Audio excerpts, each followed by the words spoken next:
Nos ados ont vu tous les Miyazaki. Ils rêvent qu'on les emmène au Japon. Alors je vous donne rendez-vous au musée Ghibli à Tokyo, où vous serez transportés dans l'imaginaire du studio. Incroyable. Mon mari, lui, rêve de s'immerger à fond dans la culture nippone. Après un cours de dessin manga avec un artiste, je vous propose d'assister à une cérémonie du thé. Waouh. Et pour une expérience unique jusqu'au soleil levant, je vous ai réservé une nuit dans un joli ryokan avec un dîner traditionnel.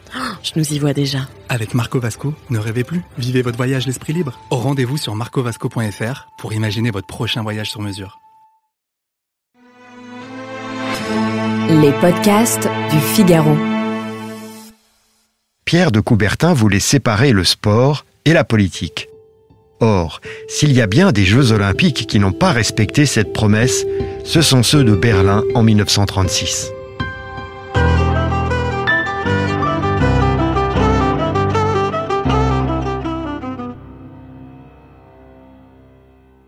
Le Comité international olympique avait décidé dès 1931 que les JO, 5 ans plus tard, auraient lieu en Allemagne. C'est donc la République de Weimar, et non le régime nazi, qui avait obtenu d'organiser l'événement. Mais Hitler arrive au pouvoir en janvier 1933. Dans l'esprit du Führer, le sport est un instrument pour embrigader la jeunesse et former l'homme nouveau. Et il réalise le bénéfice qu'il peut tirer de l'organisation des Jeux Olympiques. La compétition sportive va être l'objet d'une immense opération de propagande orchestrée par Goebbels. Le nazisme va utiliser les Jeux Olympiques pour se présenter au monde comme l'artisan du renouveau de l'Allemagne. Il veut mettre en scène le plein emploi, l'ordre, l'efficacité collective, l'unanimité du pays derrière son chef. Et le régime hitlérien va aussi tout faire pour convaincre de son attachement à la paix. Un chantier colossal s'ouvre à Berlin pour construire le stade olympique. Albert Speer, l'architecte favori d'Hitler, participe à sa conception.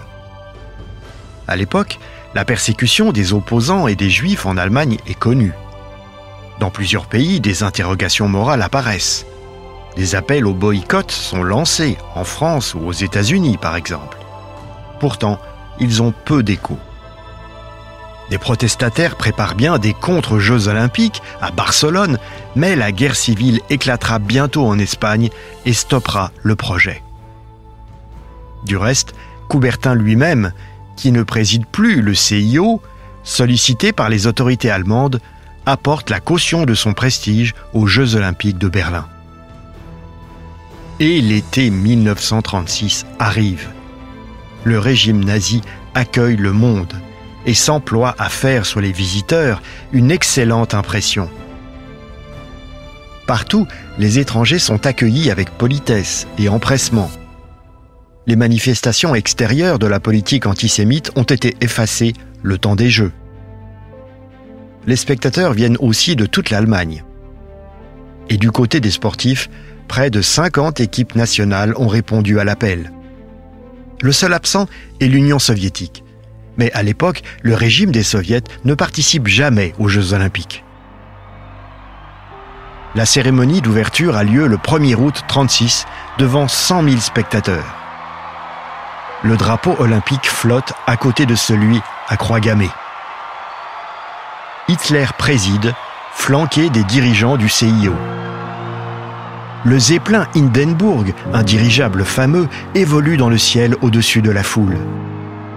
3 000 à 4 000 hommes et femmes défilent dans le stade derrière leurs drapeaux respectifs. Les sportifs français sont ovationnés par les spectateurs allemands comme aucune autre équipe ne l'est. Les Français font le salut olympique et les spectateurs prennent ce geste pour le salut nazi, donc une reconnaissance du régime. Mais d'après de nombreux témoins, la foule, en faisant un triomphe à l'ennemi de 14-18, veut aussi, tout simplement, exprimer son désir de paix. On lâche ensuite 1 millier de colombes. Les chœurs olympiques que Richard Strauss a composés pour l'événement retentissent. Et une immense chorégraphie clôt la cérémonie. Puis, les jours suivants, les épreuves commencent. Elles sont retransmises dans le monde entier par une masse de journalistes accrédités. Dans les grandes artères de Berlin, on a installé des haut-parleurs pour permettre aux badauds de suivre le commentaire radiophonique en direct, précise Jérôme Prieur. L'athlète américain noir Jesse Owens remporte 4 médailles d'or, 100 mètres, 200 mètres, relais 4 fois 100 mètres et saut en longueur. Les dignitaires nazis qui assistent à son triomphe sont ulcérés. Mais le rival allemand de Jesse Owens, l'athlète Lutz Long, lui, se montre beau joueur et fraternel. De son côté, la cinéaste préférée d'Hitler, Leni Riefenstahl, jeune, ambitieuse, talentueuse, tourne un film sur les JO avec des moyens colossaux. Il sera prêt en mars 1938 pour l'anniversaire du Führer. Son nom en français, Dieu du stade. Une scène montre une statue célèbre de l'Antiquité grecque symbolisant l'athlète parfait, on l'appelle le discobole de Miron, qui s'anime soudain et prend les traits d'un athlète allemand fameux dans les années 30. Le film de Riefenstahl est un chef-d'œuvre de propagande. Il magnifie et exalte le corps de tous les sportifs, y compris Jesse Owens ou le Coréen Nishida, forcé de concourir dans l'équipe japonaise car son pays avait été annexé par le Japon. Mais dans ce film, les Allemands semblent aussi être des rouages au service de la collectivité, de l'État, du régime. Au total, les Jeux Olympiques de Berlin sont un triomphe pour Hitler. Ces athlètes ont obtenu 33 médailles d'or. Surtout, le nazisme donne l'impression d'avoir redonné aux pays vaincus de 1918 force et fierté collective. Et l'on se demande aujourd'hui, en les regardant, si ces JO de 1936, censés célébrer la paix, n'ont pas préparé la guerre.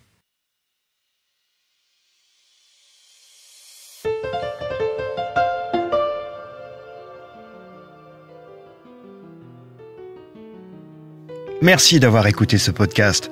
Je suis Guillaume Perrault, rédacteur en chef au Figaro. Vous pouvez retrouver le Moment Histoire sur Figaro Radio, le site du Figaro et toutes les plateformes d'écoute. À bientôt.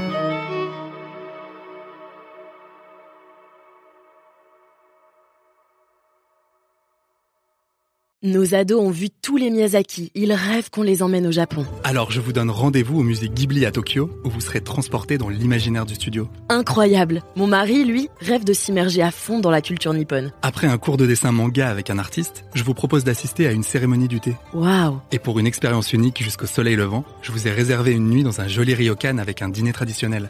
Je nous y vois déjà. Avec Marco Vasco, ne rêvez plus, vivez votre voyage l'esprit libre. Rendez-vous sur marcovasco.fr pour imaginer votre prochain voyage sur mesure.